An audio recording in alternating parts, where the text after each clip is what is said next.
Welcome to SST classes. Myself Mamta Sharma. और आज की वीडियो क्लास में हम क्लास 9 के जियो सेक्शन का थर्ड चैप्टर करने वाले हैं। आज के लेसन का नाम है अफवाह। मोस्ट इम्पोर्टेंट लेसन है, नदियों से रिलेटेड है। आज के लेसन के अंदर हम अपनी प्रमुख नदियों को रीड आउट करेंगे कि कौन सी नदी कहाँ से निकलती है। तो इस लेसन के अंदर सबसे पहला जो क्वेश्चन पुटअप होता है वो है अफवाह तंत्र, यानी कि अफवाह तंत्र होता क्या है। ये जो अफवाह तंत्र है एक ऐसे नदी तंत्र की व्याख्या करता है जिसके अंदर भिन्न भिन्न दिशाओं से जो अलग अलग धाराएं हैं वो आकर एक मुख्य धारा के अंदर मिल जाती है, यानी कि अलग अलग जो नदी नाले हैं वो आकर एक मुख्य धारा के अंदर मिल जाते हैं और मुख्य नदी का निर्माण करते हैं, जिसको हम अफवाह तंत्र कहते हैं। अब ये अफवाह तंत्र जो है भारत में इसको दो पार्ट्स में डिवाइड किया गया है। पहला है हिमालयी अफवाह तंत्र, पहला है हिमालयी अफवाह तंत्र और दूसरा है प्रायद्वीपीय अफवाह तंत्र। दो भागों में इसको बांटा गया है। अफवाह तंत्र को दो भागों में बांटा गया है। पहला है हिमालयी अफवाह तंत्र, दूसरा है प्रायद्वीपीय अफवाह तंत्र।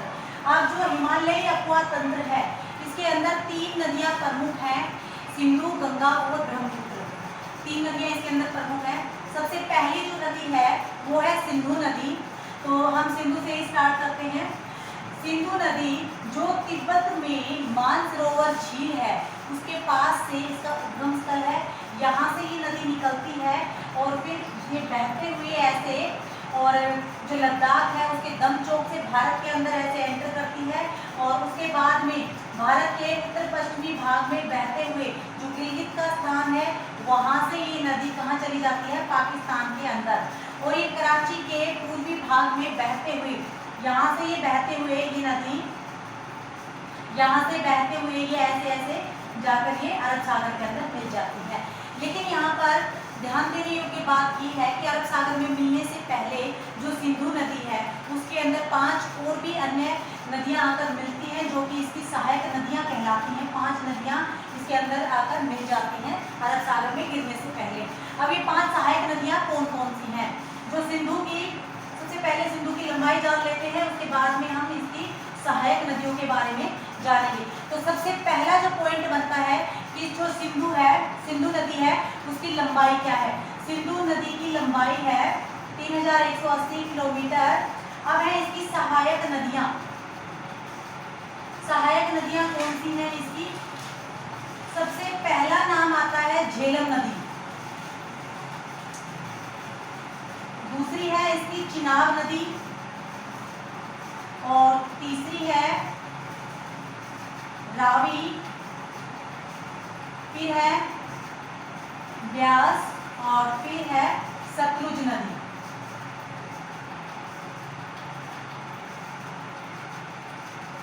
ये पांचों इसकी सहायक नदियां हैं जो कि अरब सागर में गिरने से पहले इसके अंदर मिल जाती हैं।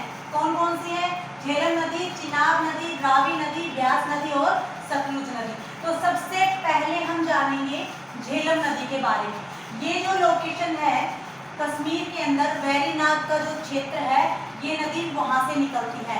झेलम जो नदी है ये कश्मीर के अंदर जो वैरीनाग का जो क्षेत्र है वहां से निकलती है और ये 170 किलोमीटर तक भारत और पाकिस्तान की सीमा का निर्माण करती है। ये वाली जो नदी है इस नदी का नाम है झेलम नदी। दूसरा नाम आता है चिनाब नदी।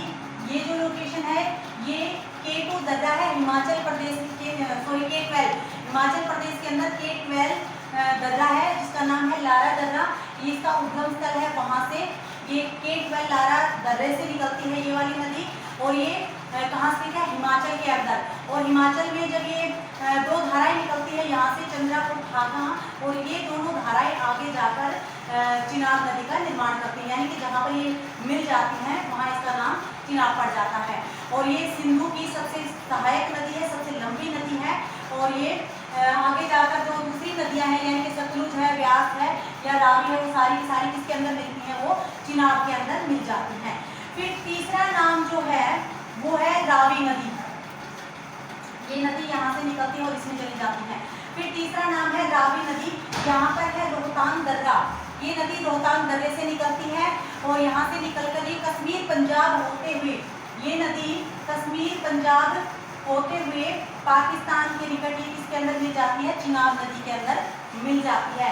निकलती कहाँ से है, ये रोहतांग दर्रे से निकलती है जो कि हिमाचल प्रदेश में है, उसके बाद में कश्मीर में बहती है और उसके बाद में पंजाब में, और फिर ये पाकिस्तान में पाकिस्तान के अंदर चली जाती है, वहाँ ये किसके अंदर मिल जाती है, चिनाब नदी के अंदर मिल जाती है। फिर इससे अगला नाम जो आता है वो है ब्यास नदी। ब्यास जो नदी है, ये नदी भी रोहतांग दर्रे से निकलती है। पहले वाली जो निकली थी वो रोहतांग दर्रे से तो निकली थी, लेकिन वो कश्मीर में और फिर उसके बाद में पंजाब में बहती है और फिर पाकिस्तान में चली जाती है। लेकिन यहाँ जो ये ब्यास नदी है, इसका उद्गम स्थल तो इसका भी रोहतांग दर्रा ही है, लेकिन ये रोहतांग दर्रे में हिमाचल प्रदेश से निकलती है, जो कि रोहतांग दर्रा हिमाचल प्रदेश में है, और ये कुल्लू घाटी से बहते हुए पंजाब के हरीके नामक क्षेत्र से गुजरती है। ये कुल्लू घाटी से बहती है, फिर उसके बाद पंजाब, और पंजाब से फिर ये जाकर इसमें मिल जाती है, चिनाब नदी के अंदर मिल जाती है। फिर अगला जो नाम है लास्ट वो है सतलुज नदी। अब ये सतलुज नदी जो है, ये तिब्बत स्थित जो मानसरोवर जहाँ से सिंधु नदी का उद्गम होता है, उसके पास में ही जो है राक्षस ताल एक लोकेशन है, ये वहाँ से निकलती है और ये सिंधु नदी के समानांतर बहती है, और समानांतर बहते हुए ये हिमाचल के अंदर प्रवेश करती है। यानी कि यहीं से, जहाँ से ये वाली नदी निकलती है सिंधु नदी, इसी के पास से निकलती है ये, और फिर ये यहाँ से निकलते हुए ये जाकर चिनाब के अंदर मिल जाती है। ये जो नदी है, यहाँ पर सतलुज नदी और ब्यास नदी का पंजाब के हरीके नामक स्थान पर इन दोनों का संगम हो जाता है। यहीं से, इसी क्षेत्र से जहाँ पर ये हरीके नामक जो स्थान है जहाँ इनका संगम होता है, यहीं से एक नहर का निर्माण होता है, इंदिरा नहर। इस नहर का नाम है इंदिरा नहर, और ये नहर पंजाब से निकलती है और राजस्थान के अंदर बहती है। इसकी लंबाई है 470 किलोमीटर, 470 किलोमीटर तक ये बहती है, और जो राजस्थान का अधिकांश क्षेत्र जो है वो इसी नहर से सिंचित किया जाता है। तो ये मोस्ट इम्पोर्टेंट है, जहाँ पर ब्यास नदी जो कि रोहतांग दर्रे से निकली थी, और उसके बाद में सतलुज जो कि मानसरोवर के निकट से निकली थी, दोनों नदियों का हरीके नामक स्थान पर पंजाब में संगम होता है, जहाँ से इंदिरा नहर का निर्माण होता है, जो कि सबसे लंबी नहर है, जिसकी लंबाई कितनी है 470 किलोमीटर। अब अगला जो नाम आता है मोस्ट इम्पोर्टेंट है, वो है गंगा नदी। हम इसको रद्द कर लेते हैं यहाँ से, क्योंकि स्पेस नहीं है यहाँ पर। गंगा नदी जो है भारत की सबसे लंबी नदी है। यह उत्तरी मैदान का निर्माण करती है। गंगा नदी अपने साथ में काफी मात्रा में तलछट बहाकर लाती है। भारत की सबसे लंबी नदी है। और गंगा नदी की लंबाई क्या है, सबसे पहला पॉइंट बनता है, गंगा की लंबाई है 2525 किलोमीटर गंगा की टोटल लंबाई है। और भारत के अंदर, भारत में 2071 किलोमीटर तक ये भारत के अंदर बहती है। उसके बाद में ये बांग्लादेश के अंदर पद्मा बनकर बहती है। तो स्टार्टिंग करते हैं। जो गंगा नदी है वो गंगोत्री हिमानी से निकलती है। गंगोत्री हिमानी से अलकनंदा की धारा निकलती है और गोमुख से निकलती है भागीरथी। और देवप्रयाग नामक स्थान के ऊपर इन दोनों का मिलन होता है, दोनों मिल जाती हैं, जहाँ इसका नाम पड़ता है गंगा। ये लोकेशन है जहाँ से ये नदी निकलती है, ये वाली लोकेशन है, यहाँ से निकलती है गंगा नदी। दो धाराएं निकलती है, गंगोत्री हिमानी से निकलती है अलकनंदा और गोमुख से निकलती है भागीरथी। और ये दोनों यहाँ से निकलती हैं और यहाँ पर जब ये देवप्रयाग के अंदर मिलती हैं तो वहाँ पर ये गंगा नदी बन जाती है।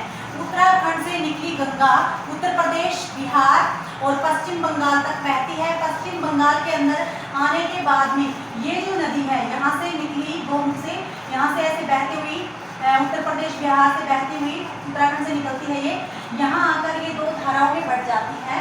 एक धारा जो है इसकी ये हुगली भागीरथी कहलाई, जो कि पश्चिम बंगाल में चली गई, और एक धारा जो है ये बांग्लादेश के अंदर चली जाती है। और यहाँ पर इसका जो नाम है वो पड़ जाता है पद्मा। यहाँ पर भागीरथी की जो धारा चली गई है वो क्या कहलाती है, पद्मा के नाम से निकलती कहाँ से है? उत्तराखंड से, और फिर दो भागों में बढ़ जाती है। पश्चिम बंगाल में एक धारा पश्चिम बंगाल में आ जाती है और दूसरी चली जाती है बांग्लादेश के अंदर। ये सबसे लंबी नदी है, ये बड़े डेल्टा का निर्माण करती है। इसकी सहायक नदियां हैं यमुना है, कोसी है, सोन नदी, गोमती, दामोदर, घग्गर, ये सारी की सारी जो नदियां हैं ये गंगा नदी की सहायक नदियां कहलाती है। अब जो दूसरा नाम आता है वो है यमुना नदी। अब यमुना नदी निकलती है यमुनोत्री से। यमुना नदी का जो उद्गम स्थल है वो यमुनोत्री के पास में जो बंदरपूछ की पहाड़ियां हैं वहां से ये नदी निकलती है, और फिर ये ऐसे इस तरह से बहते हुए ये नदी, यहाँ से ये नदी बहती है और ये ऐसे बहते हुए इलाहाबाद के स्थान के ऊपर ये किसमें मिल जाती है? इलाहाबाद के स्थान के ऊपर ये गंगा नदी के अंदर मिल जाती है।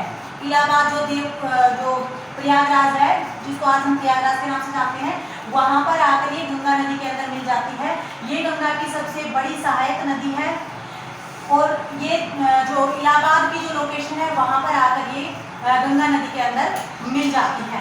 ये वाली जो नदी है ये यमुना नगर हरियाणा के अंदर जो है, पहले ये यमुना नगर में बहती है, फिर ये दिल्ली, फिर ये यूपी के वृंदावन में, मथुरा में, आगरा में होते हुए ये कहाँ मिल जाती है? इलाहाबाद में, जहाँ ये इसका मिलन संगम किसके साथ में होता है? गंगा नदी के साथ में। कहीं कहीं इस नदी ने जो गंगा नाला होता है उसका रूप भी धारण कर रखा है। अब जो ये यमुना नदी है इसकी लेंथ कितनी है? 1370 किलोमीटर। निकलती कहाँ से है? यमुनोत्री बंदरपूछ की पहाड़ियों से। लंबाई कितनी है? 1370 किलोमीटर। सबसे बड़ी सहायक नदी है किसकी? ये गंगा की, और ये प्रयागराज में गंगा के साथ में मिल जाती है। और किन किन क्षेत्रों से बहती हुई आती है? ये उसके हरियाणा के यमुनानगर, फिर दिल्ली और यूपी, और उसके बाद में वृंदावन। यूपी के जो क्षेत्र है वृंदावन है, मथुरा है, आगरा है, वहां से बहते हुए इलाहाबाद में इसका संगम हो जाता है। तो यहाँ तक आपको आई होप समझ आया होगा। तो ये दो नदियां हैं, पहली गंगा और इसके बाद में है दूसरी यमुना। और इसके बाद में इसकी जो सहायक नदियां हैं जैसे कि कोसी है, सोन है या गोमती है, इनका नेपाल के पास ये जो हिमालय वाला क्षेत्र है इनका उद्गम स्थल वहां से है। अब प्रमुख नदी आती है अगली ब्रह्मपुत्र नदी। ब्रह्मपुत्र नदी का उद्गम स्थल कहाँ से होता है? अब मानसरोवर के आसपास की जो लोकेशन है वहां से पहली नदी निकलती है सिंधु नदी, दूसरी निकलती है सतलुज नदी, और यही इसके पास से राक्षस ताल की जो लोकेशन है वहां से निकलती है, मानसरोवर के पास से ही निकलती है ब्रह्मपुत्र नदी। लेकिन यहाँ से जो नदी निकलती है, ये जो धारा निकलती है, इसका बहाव बहुत तेज होता है। यहाँ पर इसका नाम होता है सांगपो। यहाँ पर इसको सांगपो के नाम से जाना जाता है। फिर यहाँ से ये नदी बहते हुए, सांगपो जो धारा है ये बहते हुए बहाव तेज होता है, और यहाँ से फिर ये जो यहाँ पर दर्रा होता है, यांग याक नाम का दर्रा होता है यहाँ से ये अरुणाचल के अंदर प्रवेश करती है। यांग याक जो दर्रा होता है वहां से ये अरुणाचल के अंदर प्रवेश करती है ये वाली नदी। और पहले इसका नाम क्या होता है? पहले इसका नाम होता है सांगपो नाम होता है। अरुणाचल में यांग याक दर्रे से ये प्रवेश करती है, और यहाँ पर इसका नाम क्या होता है? धियांग। यहाँ पर धियांग नाम होता है। अरुणाचल में प्रवेश कर लिया, फिर उसके बाद में जब ये नदी आसाम के अंदर पहुंचती है तो आसाम में इसका नाम जब ये प्रवेश करती है तो यहाँ पर ये ब्रह्मपुत्र कहलाई। यहाँ पर इसका नाम पड़ जाता है ब्रह्मपुत्र। पहले होती है सांगपो, और उसके बाद में होती है ये धियांग, और उसके बाद में इसका नाम पड़ता है जब ये आसाम के अंदर प्रवेश करती है तो इसका नाम हो जाता है यहाँ पर ब्रह्मपुत्र नदी। अब ब्रह्मपुत्र नदी जब यहाँ प्रवेश करती है तो इसके अंदर एक और नदी मिलती है जिसका नाम होता है, मोस्ट इंपोर्टेंट नदी है लोहिता। यहाँ पर इसका नाम होता है लोहिता नदी। और ये मोस्ट इंपोर्टेंट क्यों है भाई? क्योंकि इसके ऊपर सबसे लंबा पुल बना हुआ है, जिस पुल की लंबाई कितनी है? 9.15 किलोमीटर लंबा पुल है, 9.15 किलोमीटर लोहिता नदी के ऊपर। लेकिन जहाँ ये लोहिता नदी और ब्रह्मपुत्र नदी का संगम होता है, ब्रह्मपुत्र नदी का और लोहिता का संगम होता है, वहां पर एक प्रमुख नदी द्वीप बनता है। विश्व का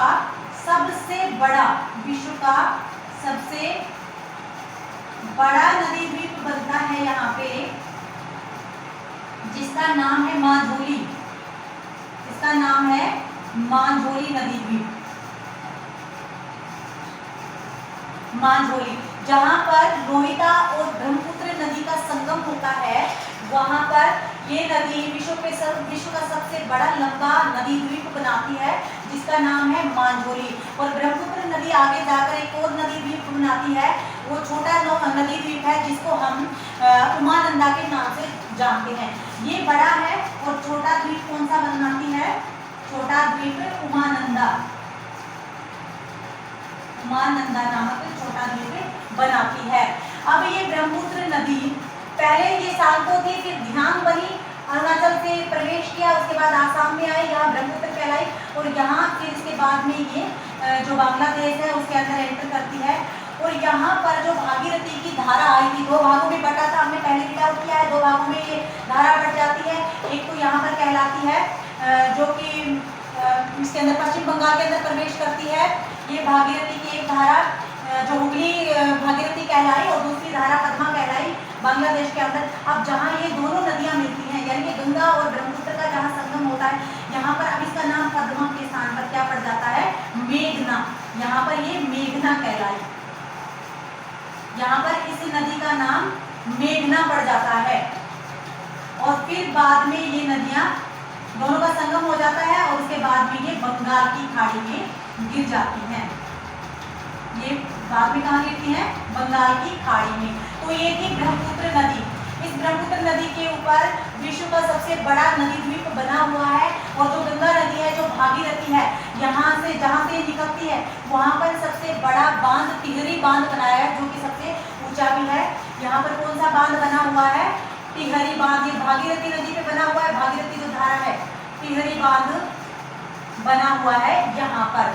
तो ये थी हिमालय अक्वा तंत्र की नदियाँ।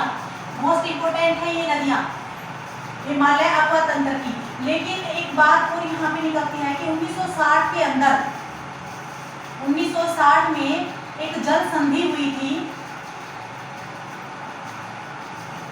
1960 के अंदर एक जल संधि हुई थी, ये भी मोस्ट इंपोर्टेंट है, कई बार इसके अंदर से क्वेश्चन पुट कर लिया जाता है। तो इस संधि के अकॉर्डिंग जो हमने पहले पढ़ी थी सिंधु और उसकी सहायक नदियाँ, उसके अंदर 6 नदियाँ थी, वो एक तो सिंधु नदी और 5 उसकी सहायक नदियाँ थी, तो वो टोटल 6 नदियाँ थी। इन नदियों से संबंधित एक निर्णय लिया गया था 1960 के अंदर, जल संधि हुई थी भारत और पाकिस्तान के बीच के अंदर, बीच में कोई भारत और पाकिस्तान के बीच में हुई थी ये संधि। इसके अंदर जो 6 नदियां थी, उनमें से 3 नदियों के ऊपर नियंत्रण दिया गया भारत को। ये थी पूर्वी नदियां। पूर्वी नदियां जो थी, पूर्वी नदियां, इनके ऊपर दिया गया नियंत्रण भारत को। ये कौन कौन सी नदियां थी? रावी, सतलुज और ब्यास। ये 3 जो नदियां थी, इनके ऊपर नियंत्रण सौंपा गया भारत को कि भाई इन नदियों का पानी भारत यूज करेगा। ये पूर्वी नदियां थी। और उसके बाद में जो पश्चिमी नदियां थी, पश्चिमी नदियां जो थी, उनके ऊपर नियंत्रण दिया गया पाकिस्तान को। पाकिस्तान को इसमें कौन कौन सी नदियां थी? झेलम, सिंधु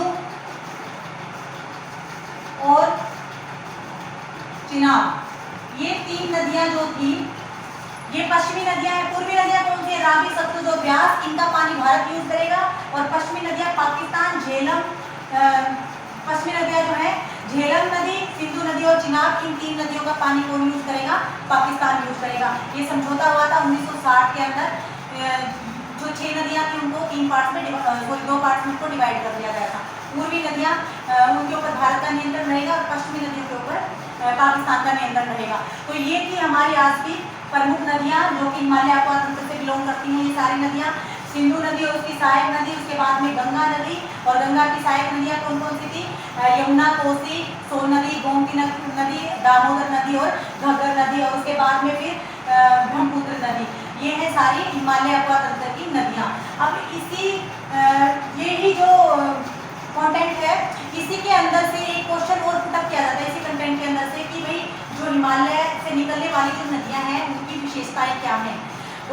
ये भी पूछ लिया जाता है कि हिमालय से निकलने वाली नदियाँ और प्रायद्वीपीय भारत से निकलने वाली नदियों के बीच में क्या क्या अंतर है।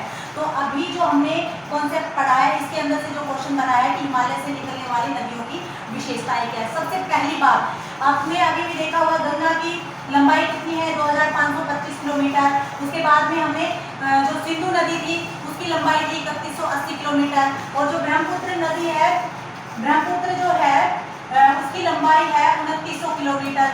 तो इससे एक बात तो साफ हो जाती है कि ये जो नदियां हैं इनकी लंबाई बहुत ज़्यादा है। तो एक विशेषता तो यही बनती है कि ये जो नदियां हैं इनकी लंबाई बहुत ज़्यादा है। दूसरा जो मेन पॉइंट बनता है कि ये नदियाँ 12मासी हैं, यानी कि बारिश के अलावा जो बर्फ के पहाड़ हैं उनसे इनको पानी मिलता रहता है, पूरा साल इनमें पानी बहता रहता है इन नदियों में। तीसरा पॉइंट ये बनता है कि ये यातायात की दृष्टि से ये जो नदियां हैं ये उपयोगी नहीं है क्योंकि ये ऊपर खाबड़ रास्तों से निकलती हैं।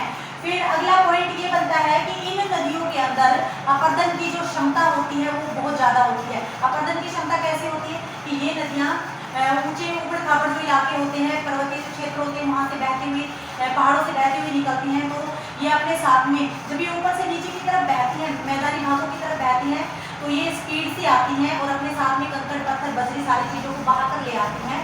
तो बहाव तेज होने की वजह से और ऊंचाई से मैदान की तरफ बहाव होने की वजह से इन नदियों के अंदर अपर्दन की क्षमता ज़्यादा होती है। और जब ये मैदान में प्रवेश करती है तो वहाँ पर ये जो तलछट अपने साथ बहाकर लाती हैं उसको जमा कर देती हैं, जिनके अंदर पोषक तत्व प्रचुर मात्रा में उपलब्ध होते हैं। फॉर एग्जाम्पल जो गंगा नदी है वो उत्तराखंड से निकलती है और उसके बाद में जब ये हरिद्वार के अंदर प्रवेश करती है तो ये मैदानी भाग में प्रवेश कर जाती है। अब अगला जो इसका मेन पॉइंट क्या बनता है कि ये जो नदियाँ हैं ये विसर्पों का निर्माण करती हैं। अपर्दन की क्षमता ज़्यादा होती है और ये क्या करती हैं, विसर्पों का निर्माण करती हैं। तो ये सारी की सारी क्या हो गई, इसकी विशेषताएं होगी। सबसे पहली विशेषता कि ये बहुत लंबी होती है। दूसरी विशेषता 12मासी होती है। फिर तीसरी विशेषता कि ये बड़े बड़े डेल्टाओं का निर्माण करती हैं, मैदानों का निर्माण करती हैं जो कि बहुत उपजाऊ होता है। फिर अगली विशेषता इसकी क्या बनती है कि ये जो नदियाँ हैं इनके अंदर अपर्दन की क्षमता ज़्यादा होती है और ये विसर्पों का भी निर्माण करती हैं। अगर विशेषताएं पूछ ली जाए तो सारे के सारे पॉइंट इसके अंदर इंक्लूड हो जाते हैं। तो आज का जो ये हमारा टॉपिक है अपवा तंत्र से रिलेटेड यहीं पर कंप्लीट हो जाता है। इसका सेकंड पार्ट जो बनता है प्रायद्वीपीय अपवा तंत्र वो हम अपनी नेक्स्ट वीडियो में पढ़ेंगे, क्योंकि अगर मैं अभी वो करवाती हूँ तो ये बहुत लंबी वीडियो हो जाएगी और आप इसको समझ नहीं पाओगे, इसलिए मैंने इसको 2 पार्ट्स में डिवाइड किया है। आज हमने किया है हिमालयी अपवा तंत्र और अपनी नेक्स्ट वीडियो में हम करेंगे प्रायद्वीपीय भारत से निकलने वाली नदियाँ। तो आई होप कि आपको ये सारी की सारी नदियाँ समझ आई होंगी। 1-2 बार जब आप इस वीडियो को देखेंगे तो इजीली सारी चीज़ें आपको ये समझ आ जाएंगी, लर्न हो जाएंगी। लेकिन उसके लिए आपको इसको मैप के अंदर फिल करके देखना पड़ेगा, क्योंकि जब तक आप इसको मैप के अंदर फिल नहीं करोगे तब तक ये लोकेशन जो है ये क्लियर आउट इसके अंदर नहीं होगी। तो आई थिंक आज जो मैंने पढ़ाया वो आपको पसंद आया होगा, अच्छा लगा होगा, आपको समझ आया होगा। तो मिलते हैं हम अपनी अगली वीडियो में नए एक कॉन्सेप्ट के साथ में, एक इंटरेस्टिंग एक टॉपिक के साथ में। तब तक के लिए थैंक यू सो मच। जय श्री कृष्ण।